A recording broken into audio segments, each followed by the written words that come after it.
Hello all, மெடிடேஷனோட start பண்ண என்னோட ஒரு நாள் ரொட்டீனை பார்க்குறதுக்கு உங்களை கனவு மெய்ப்பட சேனலுக்கு வெல்கம் பண்ணுறேன். வாங்க என் கூட சேர்ந்து டிஜிட்டலாக நீங்களும் பார்க்கலாம். இது பார்த்திங்கன்னா மண்டே காலையில் யோகா கிளாஸ்க்கு போகும்போது மெடிடேஷன் ஸ்டார்ட் பண்ணிவிட்டு 6:30க்கு யோகா கிளாஸ் எடுக்கணுமா இருந்தது. அதுக்காக போயிட்டுருந்தேன். அப்போ தான் நீங்கள் பார்க்குறீங்க நிறைய குழந்தைங்க அங்கே கிரிக்கெட் ப்ராக்டிஸ் பண்ணிகிட்ருக்காங்க. இது பார்த்திங்கன்னா அயன் காஸ்டிங் தவா அண்டு பட்டு அந்த தவாவும் வாங்கியிருந்தேன். இது பிஜனோடது தான். ரொம்ப நல்ல ஹெவி வெயிட்டாக இருந்ததுங்க.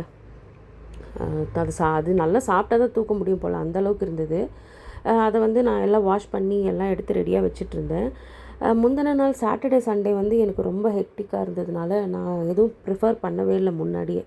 ஸோ அதனால் என்ன பண்ணேன், சண்டே நைட்டே சிகப்பரிசி போட்டு இட்லி தோசை ரெண்டுமே வர மாதிரி நான் அரிசியை ஊற வச்சுட்டு போயிட்டுருந்தேன். யோகா கிளாஸுக்கு போயிட்டு அதை அரைச்சி வச்சுட்டேன். இது பார்த்திங்கன்னா 3 கிளாஸ் சிகப்பரிசி, 1 கிளாஸ் பச்சரிசி, 1 கிளாஸ் இட்லி அரிசி இல்லை புழுங்கல் அரிசி போட்டுட்டு அதே மெஷர்மெண்ட்டில் 1 கப்புக்கும் கொஞ்சம் கம்மியாக உளுந்து போட்டுட்டு 1 ஸ்பூன் அளவுக்கு வெந்தயம் போட்டு அரைச்சி வச்சுடுவேன். யோகா கிளாஸுக்கு போயிட்டு இந்த வேலையெல்லாம் முடிச்சுட்டு வீட்டில் இந்த பழம் இருந்தது, பியர் இருந்தது. சரி அதையே சாப்பிட்டுக்கலாம் அப்படின்னு சொல்லிட்டு எடுத்து சாப்பிட்றது.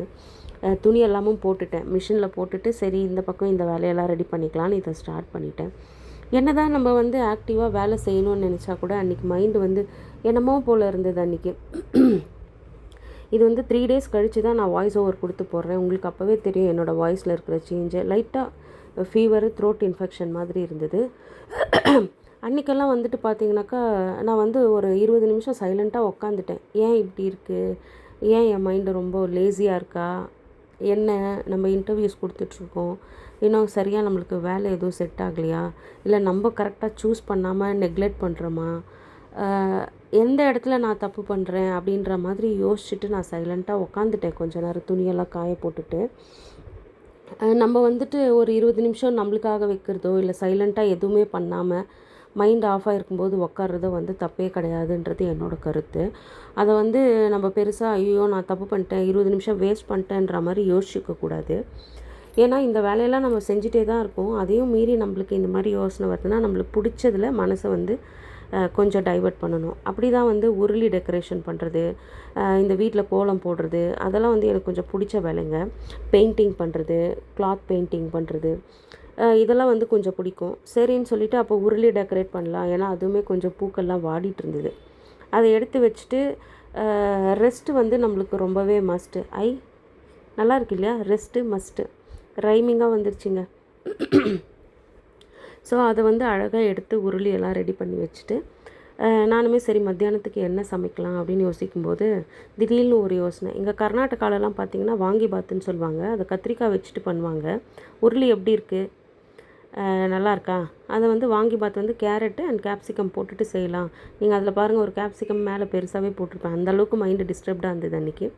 சரி அதனால் வாங்கி பார்த்து மசாலா ஆல்ரெடி பண்ணி வச்சுருந்தது தான், அதையே போட்டுட்டு இது பருப்பு, கடலப்பருப்பு, உளுத்தம்பருப்பு எப்பவும் போல் தாளிச்சிட்டு கொப்பரை இருந்தால் வறுத்து போட்டு அதையும் போட்டுக்கலாம்.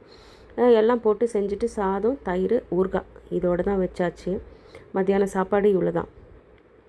சரி அது சாப்பிட்டு முடிச்சுட்டு இருக்கும்போது தான் இந்த நியூஸை பார்த்தேன். சரி போகிறாங்க, ஒரு நல்ல இதாக இருக்கட்டும்னு சொல்லிட்டு அதுக்கப்புறம் நம்ம கொஞ்சம் ஃபீல் பண்ணோம் இல்லையா ஃப்ரெஷ்ஷாக. அதுக்காக ஐப்ரோவும் பண்ணிவிட்டு திரும்ப ஈவினிங் யோகா செஷன் போயிட்டு வந்துட்டு அந்த புது தவாவில் ட்ரை பண்ணி பார்த்தேன். தோசை கொஞ்சம் ஒட்டிட்டு வர மாதிரி இருந்தது.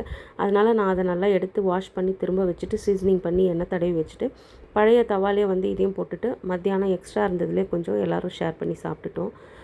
பசங்க 2 பேரும் திடீர்னு என்னமோ தெரில, மதர்ஸ் டேக்கு பதில் நெக்ஸ்ட் டே இந்த apple and almond pie, walnut pie இதெல்லாம் வாங்கிட்டு வந்தாங்க.